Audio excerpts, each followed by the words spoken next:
I would like to file a motion to have charges all dismissed due to the Speedy Trial Act. And I don't think it's very fair that with having to go against people that have 8 years of schooling versus my hour and a half. Like, there's no way that will have 30 days to be able to study and defend myself from the time of this trial. You gave me bogus laws to look up and information, and you were biased.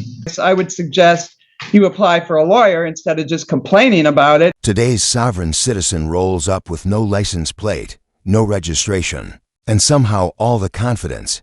He tells the judge, "I don't need a driver's license to travel freely." Bold move for someone who barely made it past high. School civics. Stick around, this courtroom fantasy is about to crash into reality. People of the state of Michigan versus Benjamin Macario Martinez, 237407ST, 226707ST, and 162435FY. Concerning the matters then we were set over from last time, Mr. Downing, in regard to the underlying matters that are left open, has there been any progress? Your Honor, an offer, I believe, was extended to Mr. Martinez by letter dated June 8th, while he's been incarcerated in the jail. We have not heard what his response is, so I will leave it to Mr. Martinez whether he wishes to enter a plea pursuant to that on the 2 files he has to that offer, or seek an adjournment. All right, we're also here for sentencing on a number of contempt. So in regard to the 2 open charges, Mr. Martinez, and your proceeding here today in general, are you choosing to proceed without a lawyer here today? Yes, I am, Your Honor. So concerning the 2 files that remain open, 6707 and 7407, Ms. Cass apparently sent you another offer after we had court last time. Mr. Martinez, I have no idea what that offer is. The court is not part of any plea bargaining. You have both of these cases here. What is your position in respect to whatever they sent you? I would like to file a motion to have charges all dismissed due to the Speedy Trial Act. And also, I didn't get, last time we were in court, I expressed to the court that I wasn't able to have reasonable time or an adequate law books. They're old. I only got an hour and a half. I only know some rules for an hour and a half of studying. So out of my freedom of speech and the rules of professional conduct, I'd like to read my motions. All right, go right ahead.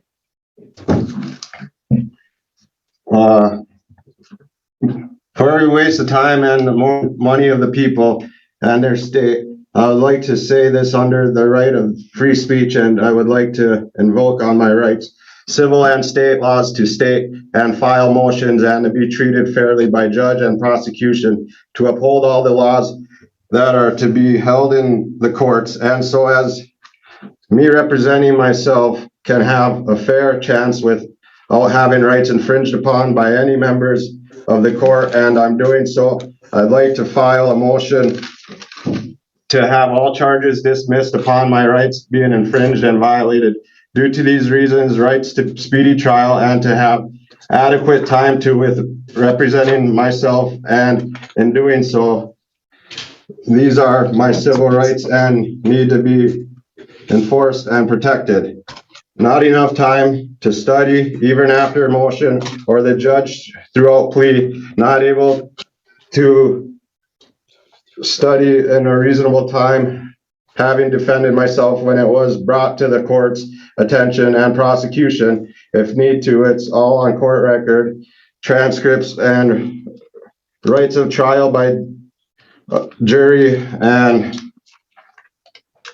adequate time to have my own witnesses, which are under the time frame, and the prosecution knowingly didn't explain what or help me, which is repugnant and biased by the court. And for also the court saying and giving false advice, and also for my bond being excessive and also biased in setting bond by stating it's more than fair when I was unable to bond out. And when it was amended, I have reasons why 30 days from the timeline of being able to represent myself is being infringed on. And I'd like to have my trial by jurors, and these are the few offhand as to why. Most of the Speedy Trial Act and also False Pretense Act 774.49, they have to abide by all Supreme Court rules and also rules of professional conduct. Opinion 4, which is federal, asking for help retaining for motion. Prosecutors Rule 3.8, didn't take action or all actions making sure my rights were protected. And Rules 4.3, if they know the law and what I'm saying, these are U.S. Supreme Court, Michigan rules. And Is anyone else dying at the guy who showed up to court in a self-made judge robe? Yep, he tried to declare the courtroom out of jurisdiction because he doesn't recognize it. The actual judge looked like she was deciding between contempt or just pure disbelief. Spoiler, DIY diplomas don't override real law. impartial trial, miscarriage, also People versus Lehman, stating that I shouldn't be in jail or in prison for fines when able to prove I was unable to meet the court's obligations. And I was also in jail during the time of the one failure to appear. And I don't think it's very fair that with having to go against people that have 8 years of schooling versus my hour and a half, when I've asked every day to go to the law library and kited, and there's no way that my act to speedy trial, if you need that read, can ever be met. And I got a bunch of federal laws to that. If we have to go through all them, why? Or I can write them up in a motion to have more reasons for dismissal. All right, thank you, Mr. Martinez. Mr. Downing, do you wish an opportunity to respond, or do you want an opportunity to do a written response, or where are you at with that? That's a very rambling, if you want to call it, motion. I don't know how any kind of speedy trial is impacted here, in as much as one of these was just set for trial and the first trial date was today. He also failed to appear on the other one. He's set for sentencing on that. If he's complaining about legal research, he has a right to a court-appointed attorney to assist him in advising him of all that.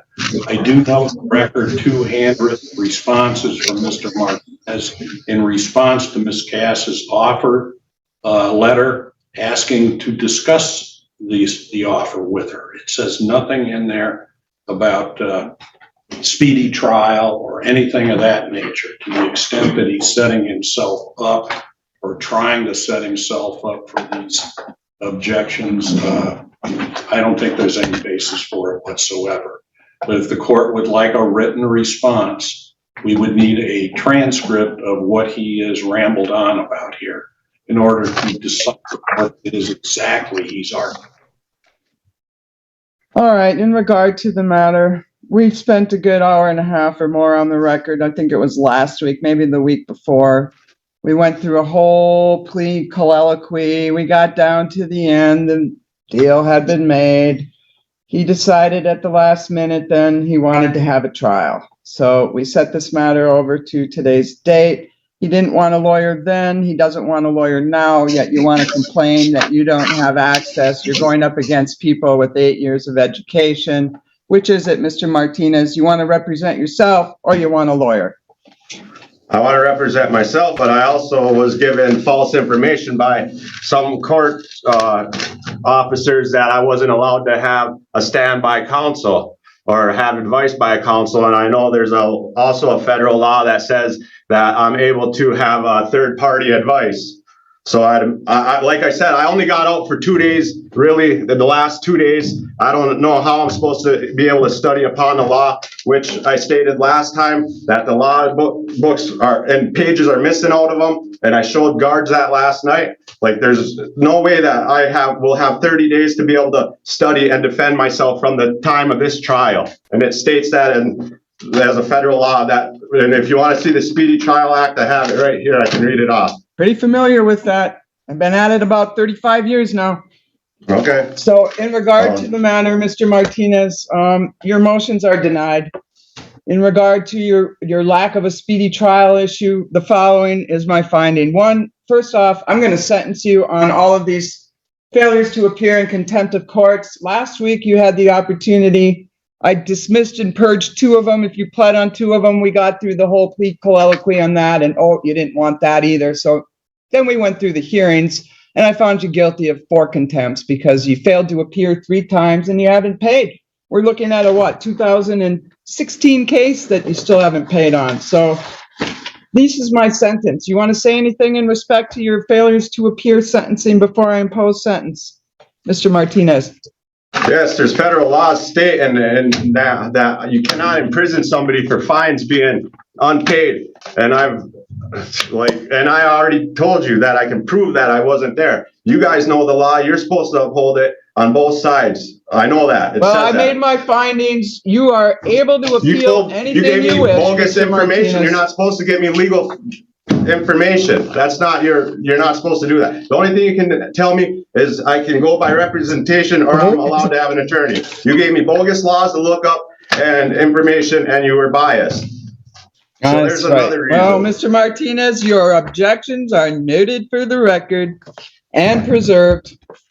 In regard to the matter on the failure to appear and failure to pay in 162435 FY, I'm imposing 45 days in jail, 23 days of credit on both counts. In respect to 226707 ST, 2 failures to appear, 45 days in jail, credit for 23 days concurrently with the other case. However, at this point in time, Mr. Martinez is 1, serving a sentence, 2, has failed to appear numerous times in this trial previously, including several trial dates that were set timely. And the reason that it's not going to trial, for example, I gave him a timely trial date back on April 29th of 22, and he didn't do us the courtesy of bothering to come to court. So I am finding under the court rules there is good cause and clear and convincing evidence that's been demonstrated that he's likely to fail to appear for future proceedings should I give him a PR bond on this case. So for those reasons, I'm leaving the bond in place. We'll set a firm trial date for July 10th. We'll trail the new trial along. And if you change your mind about a lawyer in the meantime, Mr. Martinez, you can make the request to the district court clerk. She'll refer it to the Michigan Indigent Defense Commission. They'll decide whether you qualify. In the meantime, the sheriff has the purview of the resources over there. You're entitled to use the jail resources. The sheriff is the one that's going to decide what the time parameters are. I don't have any control over the sheriff. So you can complain. Your record is set. You have made your record. It's all preserved here today.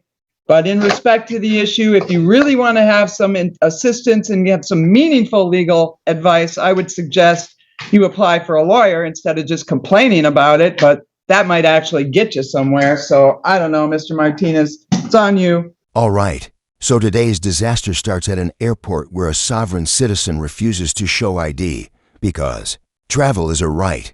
TSA wasn't impressed, and neither were the 6 cops it took to drag him off the floor. He tried, quoting the Constitution, while being zip-tied. Pro tip, if you're yelling "I do not consent" while face down in baggage claim, it's already too late.